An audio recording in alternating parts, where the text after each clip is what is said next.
Alors, me revoilà assez vite parce que, vous le savez, je fais des voyages initiatiques pour rencontrer les clouds, I can literally say anything I want. avec comme idée de partager avec vous ce que je vois et ce que je fais. Et pendant mon dernier voyage en Suisse, je me suis trouvé des nouveaux copains. Est-ce que vous connaissez Exoscale? Exoscale, c'est donc un cloud provider helvet, présent depuis près de 15 ans sur le marché.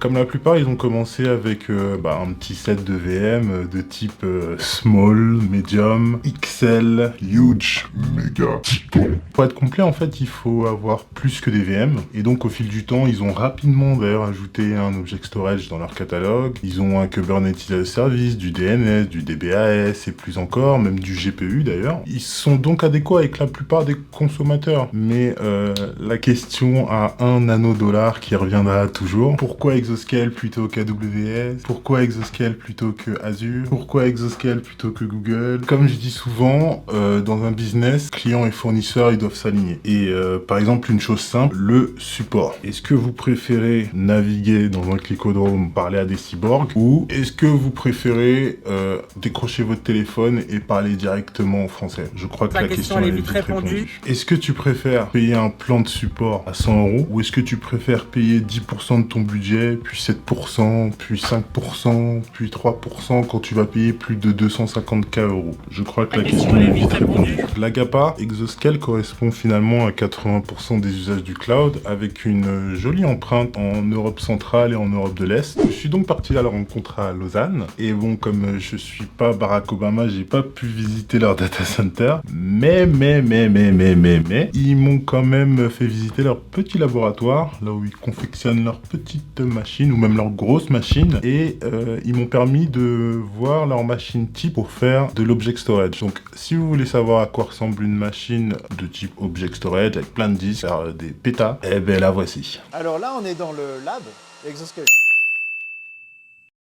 C'est vraiment une pièce qui nous sert à tester du matériel, faire des benchmarks, assembler, qualifier des choses avant que ça puisse partir dans nos data centers. Et cette fois-ci, même avant d'aller en prod, on a une plateforme de pré-production. Donc là, par exemple, on a, donc là, c'est la 3e génération de serveurs qu'on utilise pour l'Object Store. Donc ça, c'est des serveurs que vous ne pouvez pas acheter dans le commerce parce qu'ils sont construit sur notre cahier des charges, co-designé par nous et nos fournisseurs. Donc on a notre logo dessus. Donc là on est sur une machine 5U qu'on a designé. Et là si tu veux voir ce qu'il y a dedans, et ben c'est quoi? Il y a plein de disques. Donc là elle est un petit peu désossée. C'est l'Object Store, d'accord? Et nous on n'a pas pris le parti d'avoir un serveur comme celui-ci, par exemple, très classique chez Supermicro, où en fait tu as ici un seul serveur et puis là 24 disques ou maintenant plus, hein, ils font les mêmes avec 48, ça va très très loin, mais ça veut dire qu'on aurait 24 disques spinning sur un seul CPU, voire deux, sur un port réseau, voire deux. Donc ça ne marchait pas pour nous. Donc nous, notre approche, elle a été, et là on va partir et zoomer sur, sur ce châssis qui est là par terre, on va mieux voir ici. La différence, c'est qu'on va avoir derrière donc des groupes de 4 disques qui sont attachés à chaque fois à un petit nœud ici. Donc ça, c'est un microserveur complètement passif qui a 4 ports réseau, un processeur.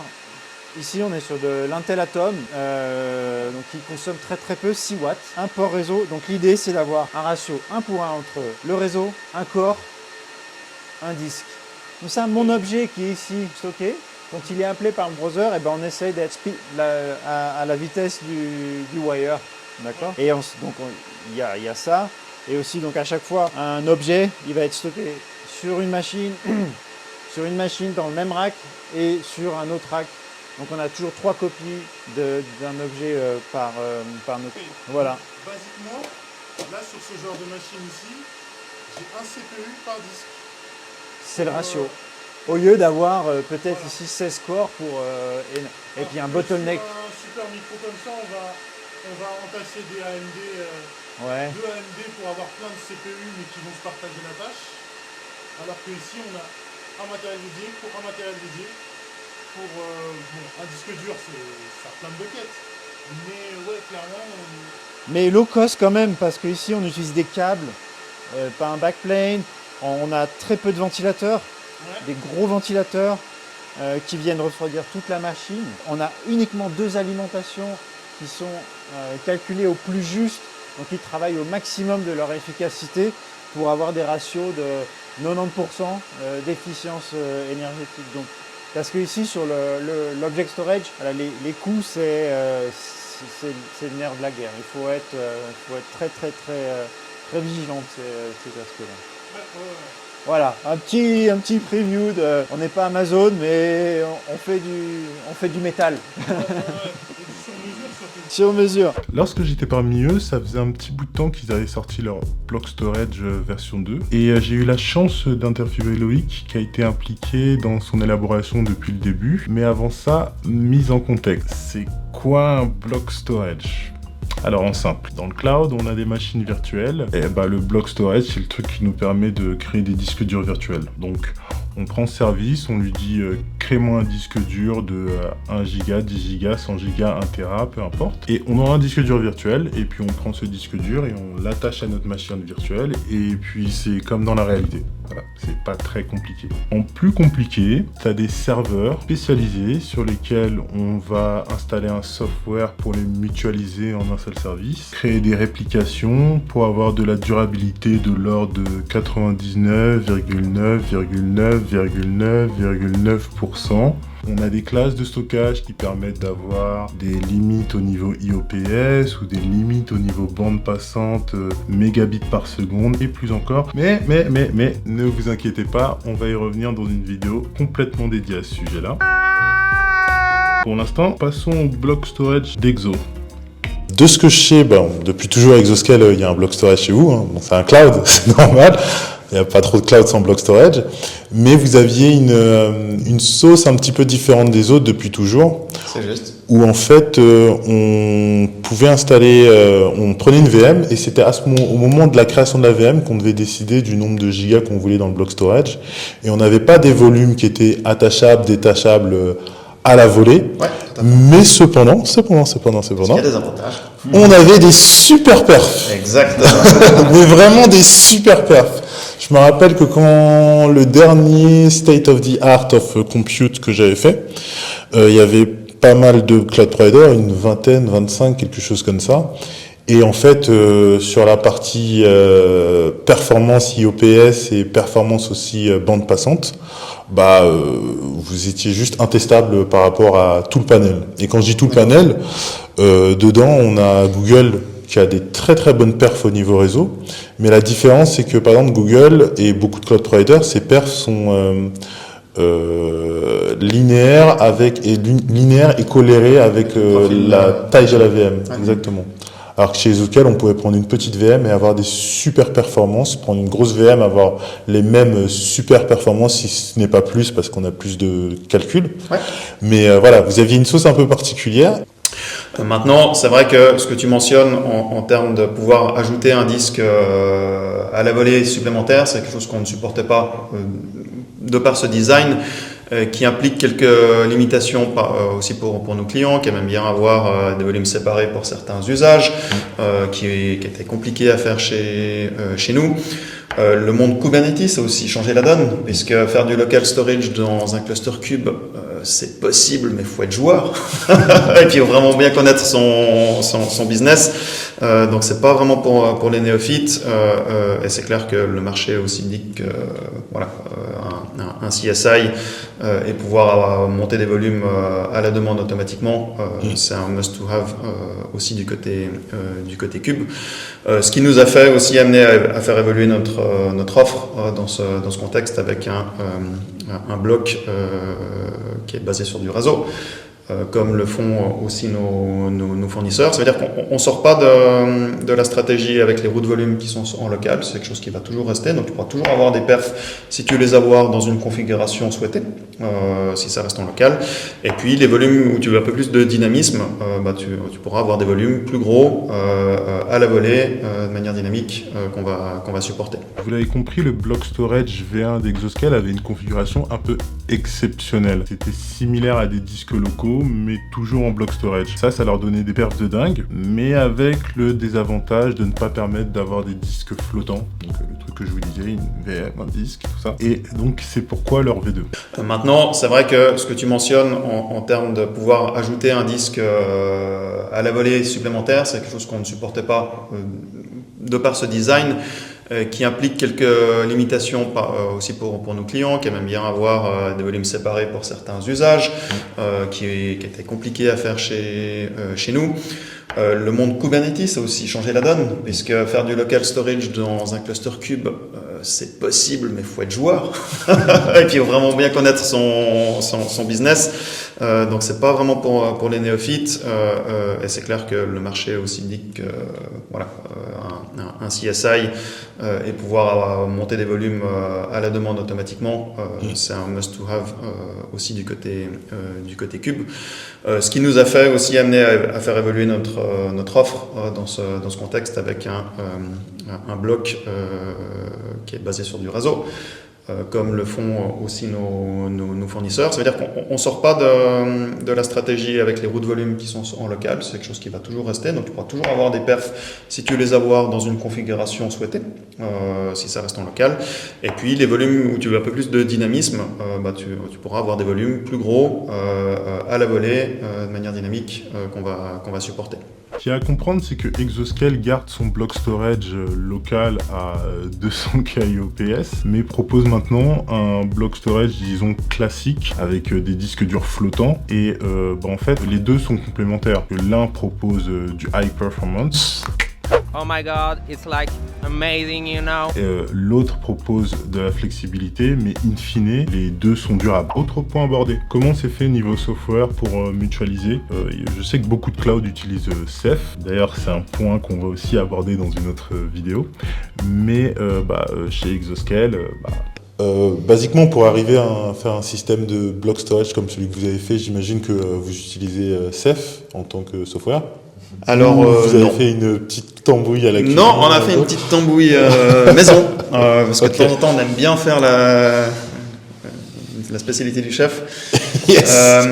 Donc oui, c'est maison, principalement développé maison. Ce qu'on a fait aussi, c'est qu'on fournit de l'object storage compatible S3, et on a des socles communs sur ce stack, c'est-à-dire que même le cœur elle-même, pour stocker de l'objet S3 ou du bloc, on va avoir un socle commun qu'on va utiliser. Ce qui évite de tout dupliquer. C'est vrai qu'on a fait... on a pris la stratégie de le faire nous-mêmes pour un certain nombre de raisons. L'open source, c'est tout à fait valable. Par contre, souvent les gens font l'amalgame de dire ça existe, vous avez juste à le prendre et puis à le faire tourner. Quand on fait du 24/7 avec du business critique, c'est un peu plus compliqué que ça, parce qu'on doit avoir la main constamment dessus. S'il y a un bug, je peux pas me permettre de devoir aller vers le projet et dire salut les gars, j'ai fait une issue ici, si vous pouvez regarder rapidement parce que là on est bloqué. Et si ça bouge pas, si on n'a pas la maîtrise de la code base, de pouvoir faire nous-mêmes, c'est compliqué. Donc du coup, même si on partait sur un projet de type open source, l'effort de connaissance et de prise en charge du projet, elle est pas loin d'être équivalente à ce qu'on doit faire en interne pour avoir une maîtrise totale du stack, parce que c'est un stack qui est clairement critique sur notre chemin business critique. On peut pas se permettre qu'on dise aux clients désolé, là notre produit on attend un patch, un feedback du projet ou du fournisseur. Voilà, c'est quelque chose qu'on a dû prendre en interne, et d'où la réutilisation aussi socle commun avec l'object storage, aventure qu'on avait déjà fait sur un axe similaire, donc la même façon de voir les choses, pour pouvoir réutiliser le maximum de ce qui est réutilisable. Okay. C'est un petit peu la stratégie qu'on a adoptée, donc c'est pour ça qu'aujourd'hui on n'a pas du Ceph qui qui tiquait un certain nombre de box, clairement, mais pas toutes sur ce qu'on voulait. Et puis il y a aussi, d'un point de vue opérationnel, c'est pas gratuit non plus à opérer. Et on avait déjà cette expérience opérationnelle avec notre Object Storage. Donc, rapporter un nouveau stack versus étendre un existant, le choix a été relativement vite fait de notre côté. Le software, c'est maison, mais donc qu'en est-il du hardware? Qu'est-ce qui permet de faire tourner un block storage? Alors, c'est des gros disques qui vont vite. Ça va être le concept. Il tourne en tant que disque? Alors non, il tourne plus depuis longtemps. Donc évidemment, des disques NVMe sur des machines qui sont quand même assez solides. C'est pas des petites machines, tant en termes de CPU que de mémoire, parce que mémoire, on va venir cacher un maximum de ce qu'on peut faire. CPU, on doit quand même servir un certain nombre d'IOPS. Donc ça reste quand même des machines assez conséquentes pour faire partie de ce cluster-là. Et puis il y a du réseau, puisque c'est du block storage réseau. Donc là, on est à minimum 2 fois 100 gigas sur un nœud comme ça. Voilà. Donc c'est une machine quand même assez péchue, si on peut dire ça comme ça, pour envoyer les performances que les clients attendent. Ok. Et la stratégie pas de sauvegarde, mais de réplication de vos machines, de vos clusters plutôt. Ouais. C'est comment est-ce qu'elle se passe? Par exemple, on a une région Exoscale à Genève, un DC entre guillemets. On en a Genève 2, on a Francfort, il me semble. On a aussi en Bulgarie. Ouais. Quand je stocke une data en Bulgarie, elle est répliquée comment ou Alors, ça fait partie de nos terms and conditions. Les data des clients ne sortent pas de la zone. Okay. Parce que, aussi, une question de juridiction, si on se mettait à avoir des données de Suisse en Allemagne et vice-versa, c'est un petit peu borderline sur le côté privacy, et c'est un autre axe qui nous est assez cher aussi chez nous. Donc on garantit aux clients que la donnée cliente ne sorte pas de la zone. Donc ça veut dire que cette réplication va avoir lieu dans la zone même. Et en l'occurrence, on réplique 3 fois la donnée, et c'est notre back-end maison qui va s'en charger. Mais en dehors de la zone, les backups vont rester du côté client, puisqu'on ne réplique pas en dehors de cette zone-là, d'un point de vue terms and conditions. Ok, mais j'ai quand même mes 3 réplications. Oui, mais qui sont totalement transparentes pour le client. Ça, c'est vraiment notre source interne. Si on perd un disque, la réplication va shuffler la data remettre en condition pour avoir 3 réplicas à n'importe quand. Et puis comme ça, les IO incoming aussi sont routés sur le disque celui qui répond le plus rapidement pour être le plus performant. Petit message à caractère informatif. Les cloud providers, ils donnent les solutions pour pouvoir stocker les datas sous plein de manières, file, block, object et plus encore. Mais in fine, la responsabilité de la data est toujours à celui à qui elle appartient. Donc c'est à vous de mettre en place les solutions pour pouvoir garder vos datas au chaud, au frais, ou est-ce que vous voulez les garder? Tout près. Où ça? Hop, cette vidéo est sponsorisée par Cloud Mercato. Évidemment, la chaîne s'appelle Cloud Mercato. Mais Cloud Mercato, c'est la plus grosse DB online à propos des clouds et de leurs produits, disponibles gratuitement. Mais Cloud Mercato, c'est aussi du consulting personnalisé à propos du marché du cloud. Si tu veux une vue d'ensemble à propos du marché, appelle-moi. Si tu veux pouvoir optimiser ton application basée sur le cloud, appelle-moi. Si tu veux savoir quel cloud provider correspond à ton business, appelle-moi. Il y a déjà tout ça qui me fait confiance. Et si ça t'intéresse, le lien est dans la description. Maintenant, retour à la vidéo. C'est parti!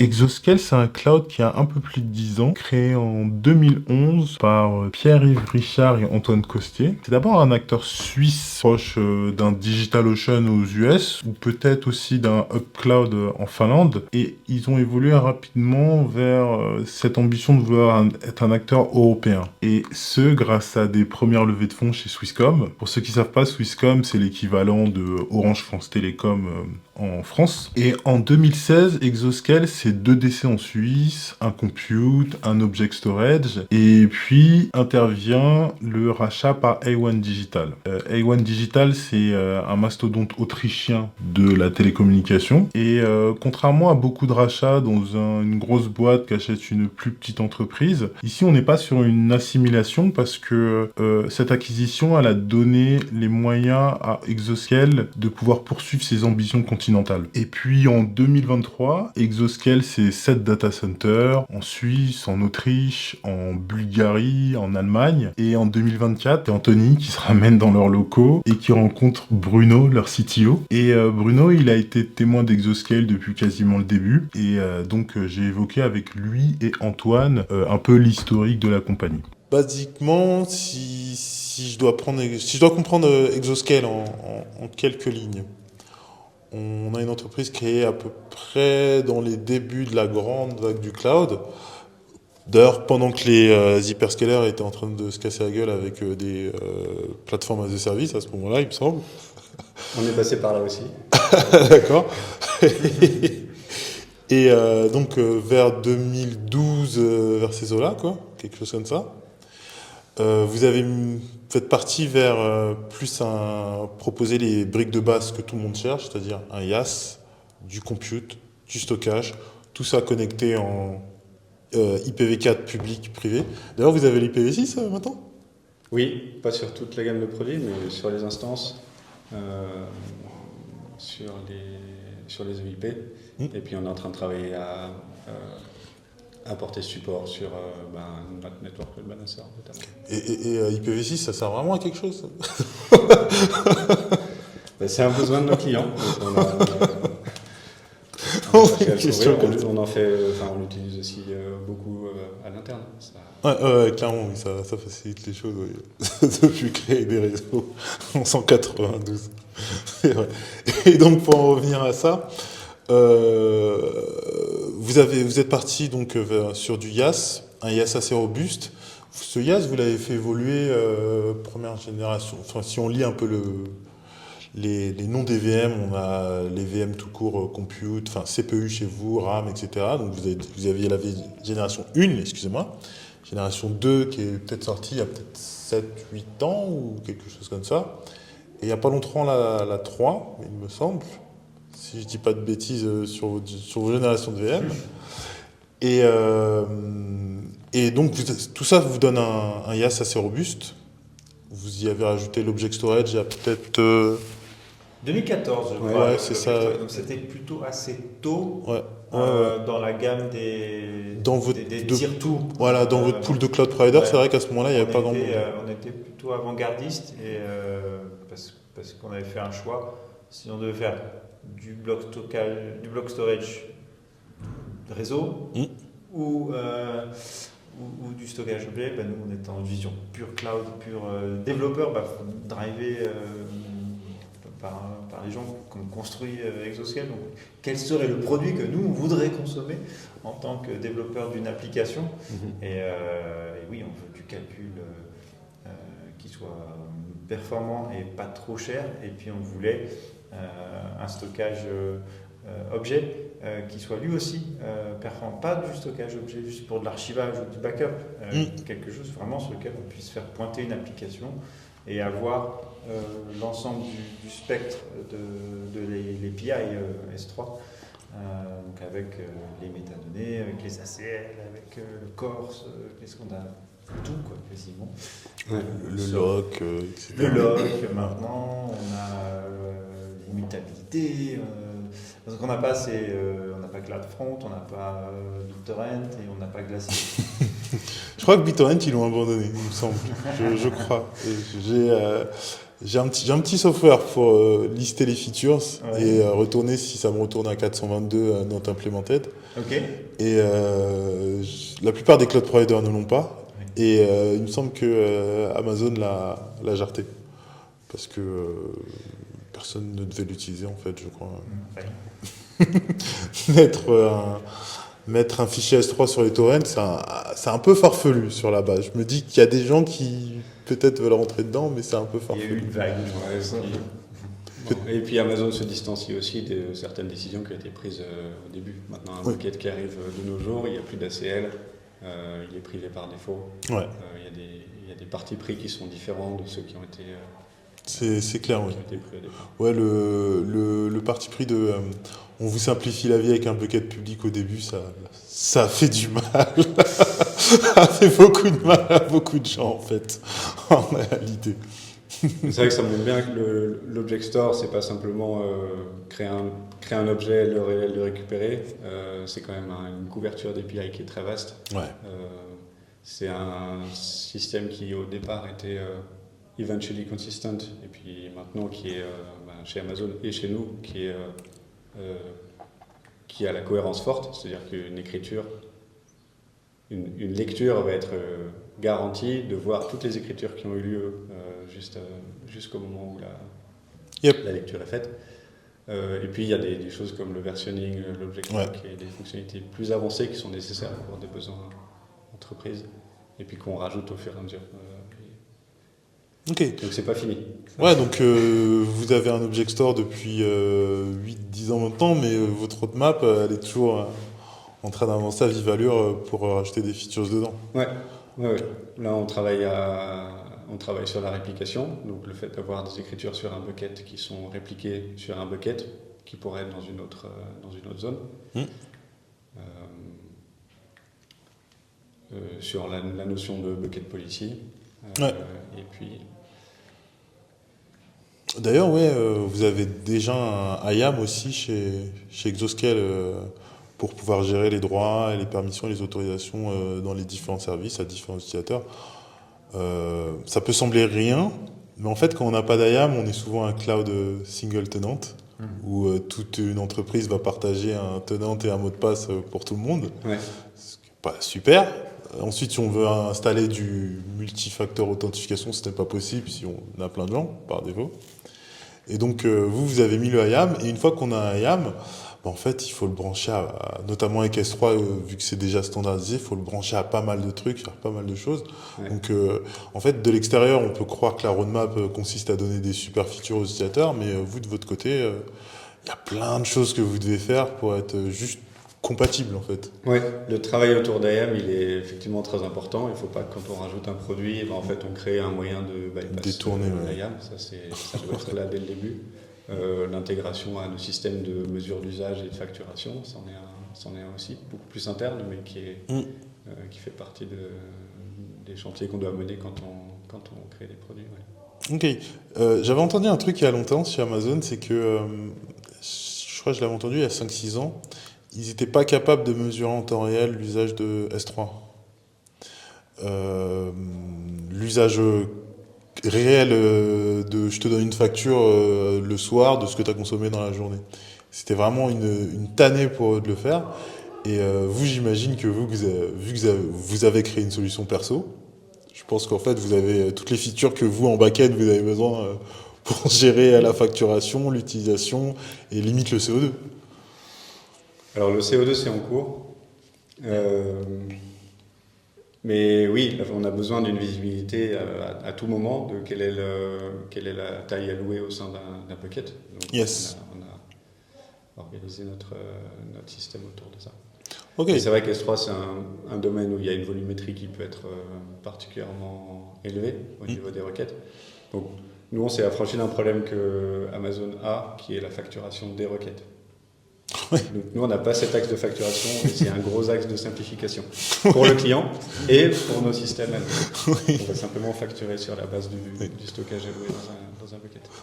Perso, de base, je ne sais pas pourquoi est-ce que ce prix existe. Le prix aux milliers ou aux 10 milliers de requêtes, vous voyez ça un peu comme vous voulez, mais...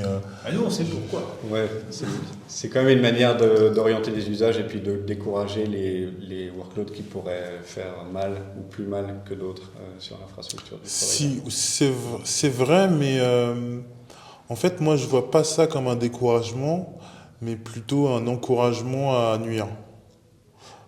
Dans le sens où un bucket public, à partir du moment où il est public, il est incontrôlable au niveau prix.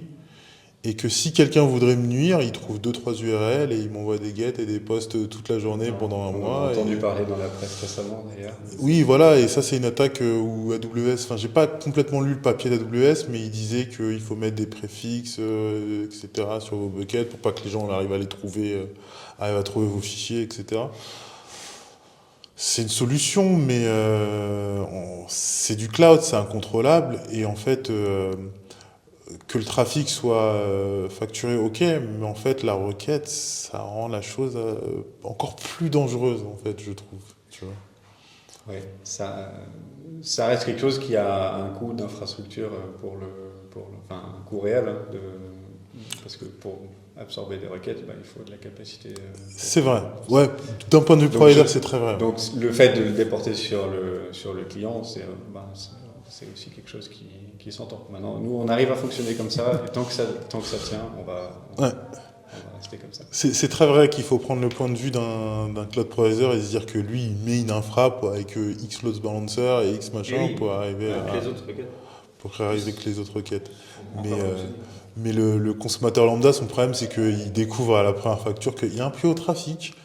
Ah bon, je pensais que Object Storage, je ne payais que le stockage. Mais, non, c'est pas toujours ça. Mais c'est vrai que faut prendre le point de vue d'un cloud provider. Et sur ce même point de vue, je discutais l'autre jour avec, je ne sais pas si vous le connaissez, Franck Contrepoids. Et il me disait que, pour ceux qui ne le savent pas, les gros cloud providers sont bien plus chers que les tiers 2, de l'ordre de souvent plus 100% chez les hyperscalers. Et il me disait que ce surplus de coûts, il y avait plusieurs manières de le voir. Pour moi, c'est un peu on paye parce qu'il y a beaucoup de services. On paye les VM share, mais à côté de ça, on a 300 services qui nous disent je paye ma VM share, mais elle me donne un droit d'entrée vers d'autres choses. Et lui me disait que non, on est en train de payer le risque que le fournisseur prend. Et ce risque, c'est si on veut pas payer ce risque-là, on prend des souscriptions un an, 3 ans et plus encore. Et là, on va être à un prix à peu près comparable aux providers tier 2 de type Exoscale. Donc, le surplus, en fait, il y a plein de manières. Le surplus en coût, il y a plein de manières de le voir, de se dire, je suis en train de payer pour ci ou pour ça. Et in fine, c'est un peu une vision de l'esprit, je trouve. Qu'est-ce que moi, je me dis que je suis en train de payer, plutôt que qu'est-ce que je suis réellement en train de payer. Parce que là, par exemple, vous me dites, je paye les load balancers et l'infra qu'il y a derrière. Mais en tant que client, jamais de ma vie, j'ai envie d'imaginer ça, en fait. Donc, quelque part, c'est très subjectif, là, ce que je décide que je suis en train de payer. Donc, Ouais. Et puis ça c'est quand même... Souvent, on voit le coût de l'infrastructure brute, donc on va comparer un cloud provider à le fait de provisionner du matériel chez un provider de matériel dédié. En fait, c'est totalement différent. Ce qu'on achète aussi, c'est de la flexibilité. Le fait d'avoir tout ça derrière les API. Et c'est vraiment... Si on n'a pas besoin de la flexibilité, ça peut tout à fait se justifier d'aller mettre de l'infra en ailleurs prémisse. que dans le Ouais, cloud. tout Mais, à fait. Ça, c'est un axe à prendre. Tout à fait, ouais. Là, c'est une question que je voulais vous poser. Ça fait partie des promesses du cloud, la flexibilité et l'élasticité et tous ces trucs qui permettent de tordre à foison. Et globalement, pour un Exoscale, quand vous lancez une gamme de produits, quelles sont les questions que vous vous posez? Qu'est-ce qui vous pousse à vous dire demain, il faut qu'on passe à la génération 4? C'est le prix, c'est la perf, c'est vos clients qui vous demandent des features, c'est quoi qui vous pousse à renouveler les choses en fait? Principalement, le moteur principal, c'est notre croissance. Si on prend l'exemple de l'Object Store, on a commencé avec un modèle qui était financièrement pas du tout viable. Mais par contre, on a fait quelque chose de simple pour la question de time to market. Ouais. Il fallait qu'on ait ça pour accompagner les workloads de compute. Et donc on a sorti cette première génération. Jusqu'au moment où la volumétrie qu'on voyait passer par cette plateforme était plus tenable, où on voyait arriver le moment où elle était plus tenable. Et donc c'est à ce moment-là qu'on fait un saut de génération. D'accord. Donc on a plutôt tendance à designer les solutions pour que ça nous achète quand même un petit peu de temps, mais on sait très bien qu'on n'a pas la taille d'un hyperscaler et qu'on n'a pas besoin d'architecturer les choses pour des besoins d'hyperscaler. On regarde vraiment les besoins qu'on doit couvrir à notre taille. Tu sais, AWS, je cite beaucoup AWS aujourd'hui. Et ils sont aussi passés par pas mal de générations. réécriture, ouais. Voilà, exactement. Si on prend, c'est un problème qui va continuer à n'importe quelle taille qui est valable. Exactement, si on prend un lambda, la première version de lambda, au niveau UX, déjà, c'était pas tout à fait ça. Mais ensuite, de ce que j'ai lu, c'était des machines virtuelles à l'arrache qui lançaient une fonction qui restait allumée parce qu'il fallait un time to market. Il fallait y aller tout de suite avant que Google fonce sur ce segment. Donc ils ont sorti un produit un peu à l'arrache. Aujourd'hui, il est beaucoup mieux. Il prend les conteneurs, les images. Ils ont un catalogue, tout ça, c'est bien. Mais ils ont aussi la contrainte, même en étant un grand géant, de faut qu'on sorte un produit même si il est tout pété. Alors nous, c'est aussi un autre problème qu'on a dans le fait d'être tier 2. On s'imagine comparé à des hyperscalers et puis donc on se met des barrières mentales de qualité et au moment de sortir quelque chose qui sont peut-être un peu plus hauts que ce qu'on devrait faire. Donc ça, c'est aussi... Bah non, moi je trouve que vous n'avez pas tort parce que c'est peut-être un sentiment français, mais les Français ne pardonnent pas aux Français. Vous pensez? Si on a l'exemple d'OVH, par exemple, avec l'incendie dans leur data center, ou même d'autres incidents avec d'autres cloud providers, les Français, ça passe pas. Il serait arrivé la même chose à un Américain. Ouah, c'est des choses qui arrivent. Il peut toujours avoir l'erreur est humaine, etc. Mais un Français qui fait un truc mal, les Français ne l'aiment pas. Et ça, on peut le voir aussi dans le sport. Hein. Qu'est-ce que tu sous-entends? Pas que IT, etc. C'est même dans le sport. Hein. C'est un gars, il arrive en demi-finale, s'il a pas gagné, bon, il a pas gagné. C'est chiant, quoi. Attends. Du coup, je pense que votre niveau d'exigence envers vous-même, c'est subjectif pour vous, donc vous n'avez pas forcément la notion de c'est trop, c'est pas assez. Moi, je pense que c'est assez. Je pense que vous avez raison d'avoir... Oui, moi je pense aussi il a tendance à être au niveau attendu, mais parfois même un peu... Peut-être qu'à des moments, on pourrait sortir les choses un peu plus vite pour les confronter au... Peut-être que vous pourriez perdre moins de cheveux quand vous voulez sortir une feature X ou Y. Ouais. C'est pas faux. Dernière partie de mon petit voyage chez Exoscale, j'ai rencontré Guillaume qui est Head of Security and Compliance. On a parlé de Green Cloud, de Cloud Access, qui est un framework open source à disposition des cloud providers qui leur permet d'inventorier, cartographier leurs services. Mais c'est un sujet un peu compliqué, donc je préfère laisser Guillaume s'exprimer dessus en premier. De ce que je comprends dans tout ce que tu me dis, Guillaume, vous êtes les instigateurs, avec deux autres entreprises suisses, d'instigateurs, de comment est-ce que les clouds devraient inventorier leur, pas consommation, mais en tout cas faire l'inventaire de ce qui va consommer de l'électricité et émettre du carbone. Alors pas tout à fait. Oui, enfin en fait c'est juste un prérequis pour pouvoir faire l'analyse. Okay. En fait, la façon dont ça fonctionne, en gros, c'est que finalement l'outil Cloud Access, il définit un modèle qui définit la façon dont on va faire un calcul, en partant de données d'entrée qui correspondent d'abord à l'inventaire. Donc il faut qu'il ait des données de l'inventaire et de ce qu'il y a dans le data center. À cet inventaire, il y a un impact qui est associé. Il y a aussi pour chaque data center des informations liées par exemple à l'emplacement, en particulier le mix énergétique, c'est une des informations vraiment critiques. Et enfin, il y a les aspects de consommation électrique. Donc en fait, ce sont des données dont il y a besoin en entrée pour pouvoir faire le calcul. Donc après, peu importe la façon dont les données sont gérées avant, en tout cas, c'est un des travaux, vraiment une des tâches qui est importante à faire avant de se lancer dans ce projet, c'est clair, c'est d'avoir un inventaire propre, pouvoir dire, oui, tiens, j'ai ce produit, donc mon produit, par exemple, tout ce qui est compute, mon produit, mon GPU, etc., ça implique vraiment tel matériel, tel rack, etc., de manière à pouvoir, donc ça c'est faire pour pouvoir isoler, dire voilà tel matériel est destiné à telle section. Ouais. Et donc en fait, ça c'est des données d'entrée. Il faut avoir ces données d'entrée. Donc c'est clairement important d'avoir la data, donc de se débrouiller pour qu'elle soit disponible. Ouais. Et ensuite, il y a aussi des données d'usage aussi à rentrer. Donc, si on fait le calcul, parce que après, c'est assez facile de faire le calcul au total, de se dire, bah tiens, l'impact total d'Exoscale c'est tant, mais c'est pas exactement ce que nos clients veulent connaître. En général, Ouais, ce que le client veut tout à connaître, fait. c'est l'impact de son usage du produit. Donc là, après, justement, ben, c'est là où tout le modèle qui est défini est intéressant, c'est que il va dans les détails de quel est l'impact d'une VM qui a tourné 1 heure, etc., avec telle caractéristique. Donc, donc en gros, il prend toutes ces données qui viennent de l'inventaire, ces données qui avec la consommation électrique, les données d'usage pour dire bah, tel client utilisait ci, ça à tel moment, et à la fin, on a un résultat par ressource ou par client bah, de l'impact. Et ça, c'est ça qu'on peut communiquer directement au client. Ok. Voilà. Petite question. C'est quoi le mix énergétique de la Suisse? Hydro.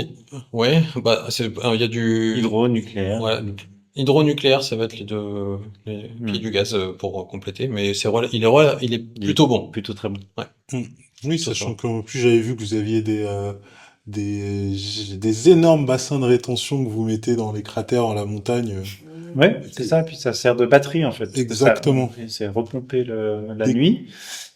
C'est ça, Quand dès il y a qu'il un excédent nucléaire et puis pour pouvoir turbiner la journée. Donc ça c'est spécialité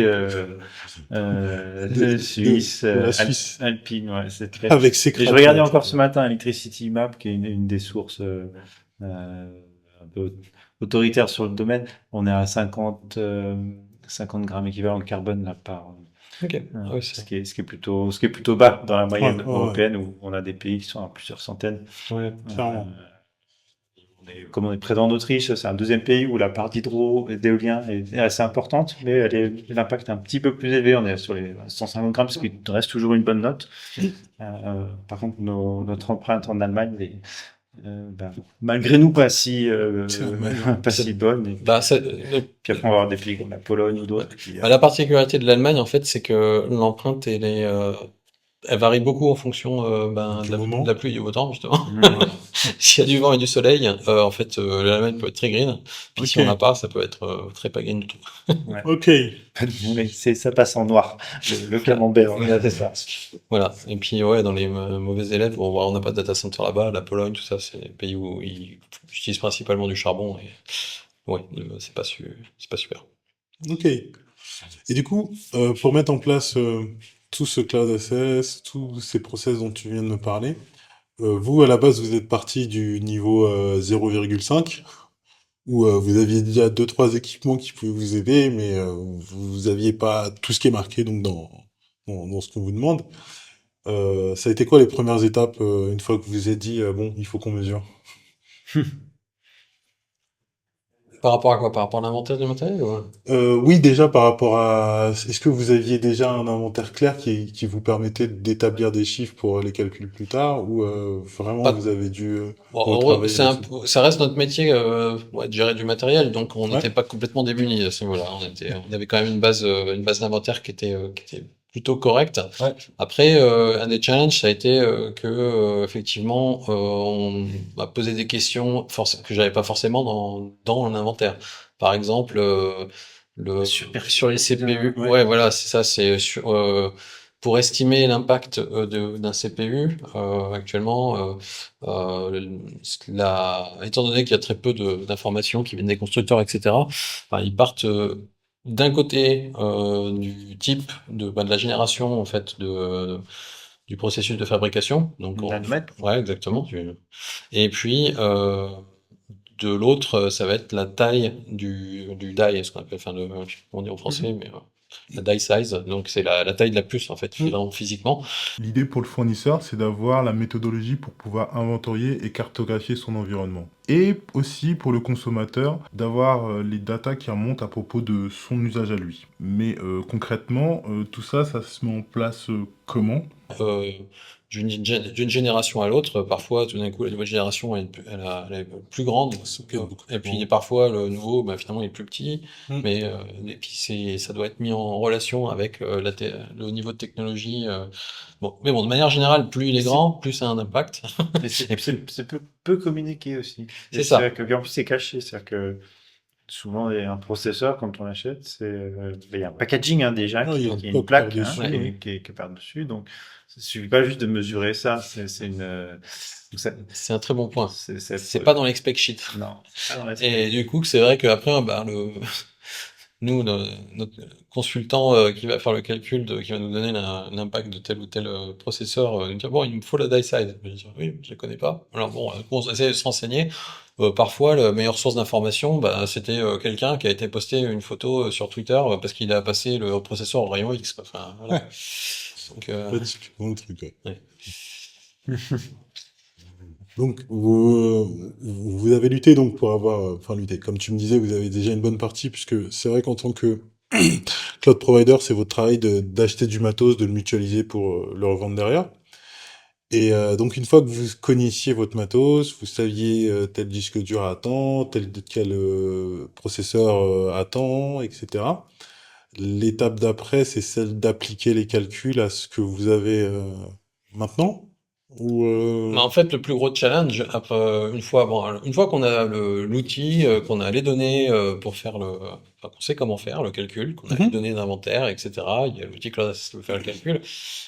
C'est plutôt l'ingénierie nécessaire pour pouvoir prendre cette information et la mettre à disposition des clients. Et Ok. là, c'est ce qu'on a je terminé. connais ça.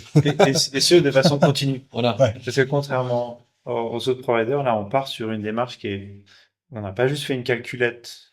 Ouais. Et d'ailleurs, c'est même pas ce qu'on va sortir en premier. C'est pas une calculette sur le web à côté du pricing. Ouais.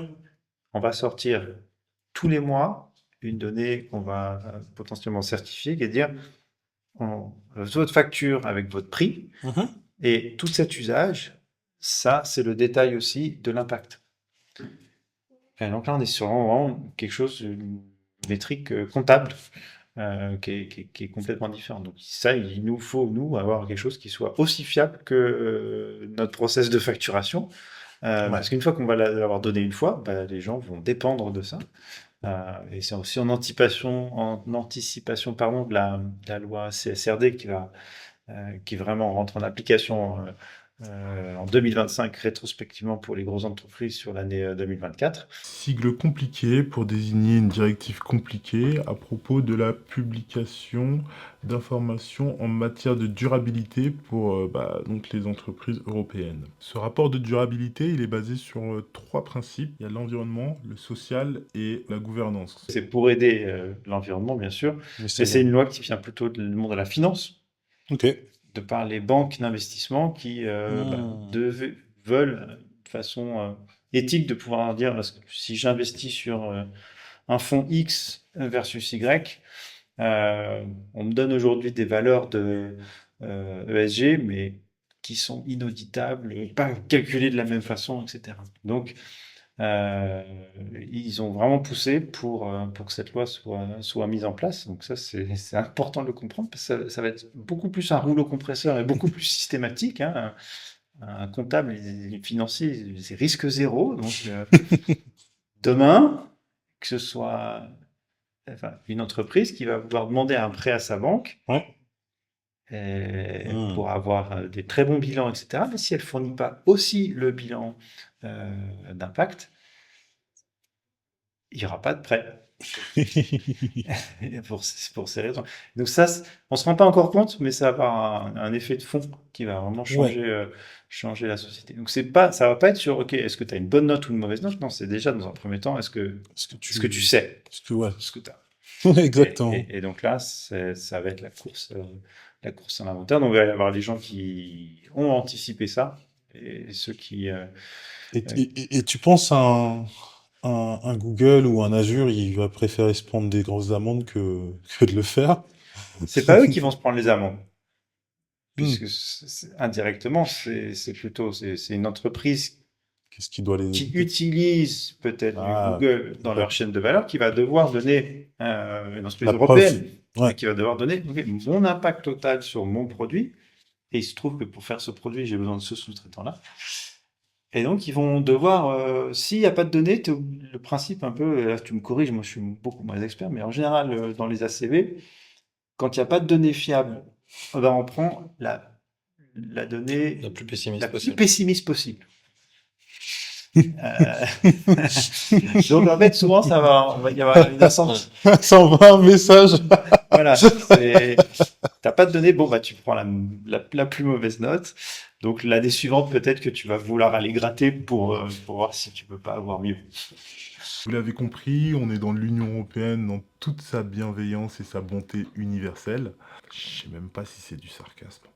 On dit aux entreprises et aux citoyens, agissez, c'est pour votre bien, et c'est pas faux du tout. Mais que dit la loi? Petite question. Qui dit loi, dit punition. Quelles seraient les punitions, en l'occurrence, pour non, enfin, disons par exemple, je suis un client d'un cloud provider XY. On prend le cas de tout à l'heure où ce cloud provider dit non, moi tout ça, ça ne m'intéresse pas, je vais pas rentrer là-dedans. Du coup, le client final pour lui, à la fin de l'année, il peut y avoir une sanction pour lui parce qu'il remplit pas ses obligations légales. Ma première question, c'est quelles seraient ces possibles sanctions? J'ai pas regardé, mais Il faut faut regarder faut regarder le texte de loi de la CSRD, et ça, la réponse c'est là. Et de deux, est-ce que le client, lui, pourrait se retourner vers le cloud provider et dire aux autorités, mais c'est pas moi, c'est lui? Bah, non, pas vraiment, parce qu'en fait, le client, à partir du moment où il utilise, il achète un service, c'est à lui de faire son rapport d'impact. Ouais. Après, le fait qu'il n'ait pas l'information, c'est un autre problème, hein, mais ça reste à lui de faire son impact. Donc, comme On aurait pas dû disait acheter ça Antoine, à la base. bah, et soit il aurait pas dû l'acheter, ou alors, de toute façon, un consultant à la CV serait capable de lui dire, bon, bah, prends cette valeur par défaut, qui sera peut-être pas, effectivement, comme on a dit, ça sera probablement pas favorable pour le client. Mais il y aura toujours moyen d'avoir une donnée, de fournir une donnée. S'il le fait pas, c'est sa responsabilité. Après, si il a un mauvais score parce qu'il est obligé de mettre une valeur Ouais. par défaut sur la partie cloud, parce que son fournisseur cloud est pas capable de lui communiquer, ben, il risque peut-être pas de rester client longtemps. Ça va plutôt être là la sanction, telle qu'on la comprend Ouais. aujourd'hui. Ça restera à voir. Alors, brace yourself, c'est déjà rentré en vigueur depuis le 1er janvier 2025 pour les entreprises de plus de 50 salariés avec plus de 250 cas de chiffre d'affaires. Donc si vous avez un business de cette envergure, posez-vous les bonnes questions. Alors, conclusion. Tout d'abord, il n'y a pas de sponsoring, tout s'est passé à mes frais, cette vidéo c'est avant tout la passion. La passion, bien sûr. J'espère que cette vidéo vous a aidé à comprendre un petit peu mieux ce que propose Exoscale. Et si elle vous a plu, je vous invite à lâcher le pouce bleu, vous abonner pour pas louper les prochaines vidéos. Et dites-nous en commentaire ce que vous avez pensé d'Exoscale. Et peut-être si vous utilisez déjà leurs produits, j'aimerais aussi avoir votre avis.